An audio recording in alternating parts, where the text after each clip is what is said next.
Welcome to this episode of Law and Disorder, which we're doing by Zoom because we've not managed to be physically present in the same room on this occasion.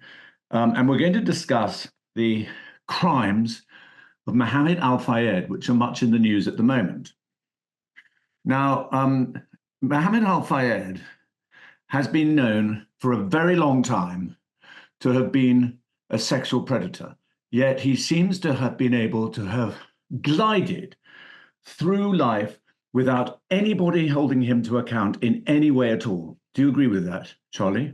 I do. And indeed, hopefully you'll go into it in a while. There was an absolute drumbeat of allegations against him for maybe 12 or 13 years, consistently making different allegations from unconnected people, all of a similar sort. And yet nothing happened. Well, some things did happen.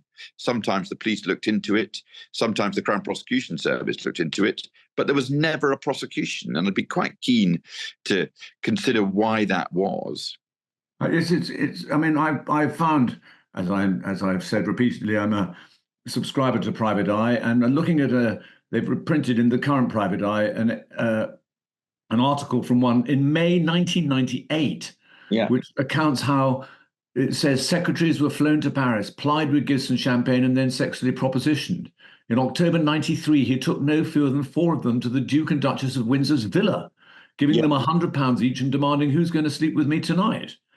And so it goes on. And there's a timeline both on the BBC and in Sky News. And the crimes have been explicit.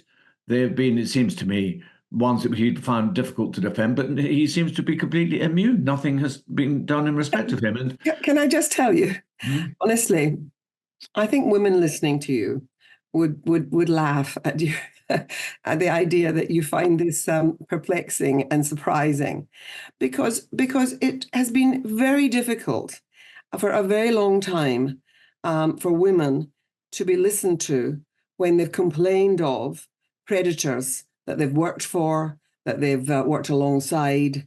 In every area of life, women have experienced this kind of thing. And there isn't a woman that you'll find who hasn't had to put up with something deeply inappropriate, and sometimes much worse than inappropriate. Inappropriate's become one of those words to cover a multitude of sins. But I'm telling you, yes, it was known. And a lot of the time, these things happen in plain sight. People know about this person or that person. They know it about Jimmy or Johnny or whoever. They know that they do these things, and women warn each other. Women say to new arrivals in the workplace, beware of, and don't let yourself be left on your own with them, and so on. The women who went to Paris on the occasion that's described in Private Eye, took some comfort from being there as a group.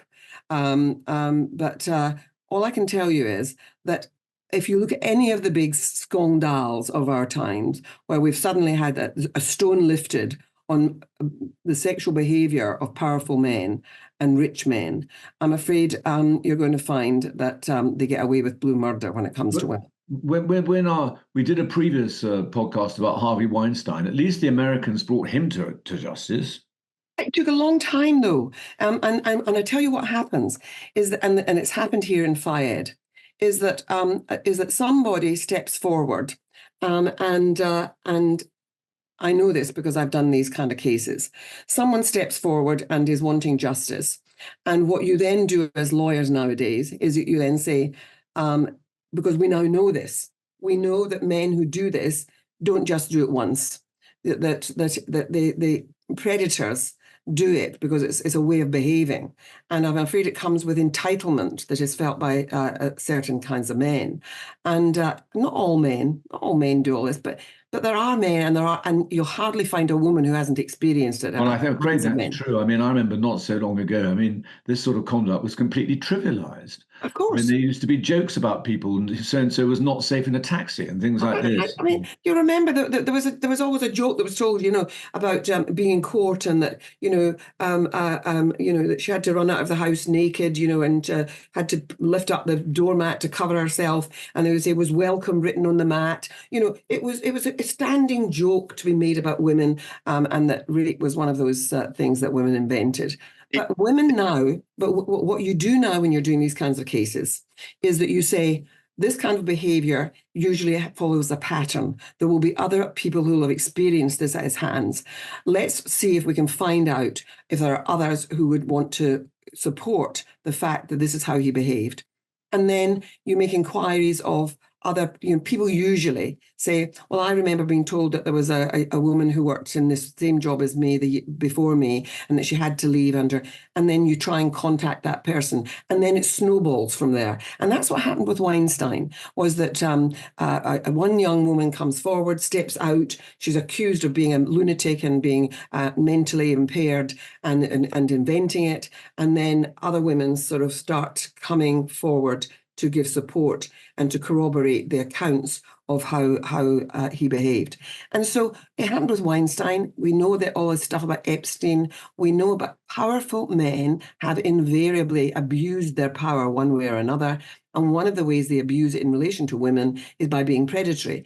And President Trump is another example of it. He boasted about it, that you can do what you like when you're powerful and you can grab women by the pussy and all of that stuff. And I'm afraid Fayed was of that ilk. Mm. But what I think is interesting is that there's now an acceptance, first of all, that it's really a one-off thing. So if you can get it into the public domain, or you can start getting inquiries made to find other people, it's helpful. And that's what's happened here, is that other women then have had the confidence, because there is security in numbers. You're not going to be accused